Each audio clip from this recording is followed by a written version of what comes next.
So I talked about how innovation can be thought of as adding something new to a system, right? And then I talked a bit about how certain innovations change, they increase the amount of design space, the amount of new things that are possible more than others. So some critical innovations, and that could be, adding in a new type of Lego building block, or bringing that new critical recipe to your kitchen, or adding, discovering, adding that key letter that opens up all your possibilities in Scrabble.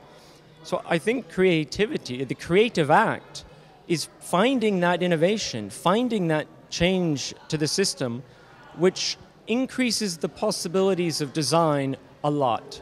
So the more you increase in your action, the more you increase the possibility of what's possible, the more creative you are. So when we look at art, if my innovation is to say I'm going to now introduce pointillism or impressionism, I introduce this technique, and with that technique I've now opened up a whole new potential space, design space, that other artists can explore, then I will say that that is a creative artist.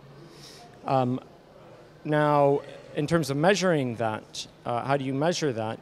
Well, so I sort of set the concept of measurement up by my definition. That is, say, if you can, and this is, I suppose, the tricky part, if you can quantify design space, right? So what is the potentiality of human achievement, and how much have you changed that potentiality of what we can now achieve by your movement? So we measure the creative act of an individual by how much he has magnified design space. Now, how does that connect to learning? How does creativity connect to learning? I think that question as it stands is too broad, because learning means too many things. But let's think of learning. Let me invert that, right, and say, what is the point of learning? Well, I'm going to say that the point of learning in the broadest, most modern sense, as opposed to sort of rote learning and reciting Homer's Iliad, as many did thousands of years ago.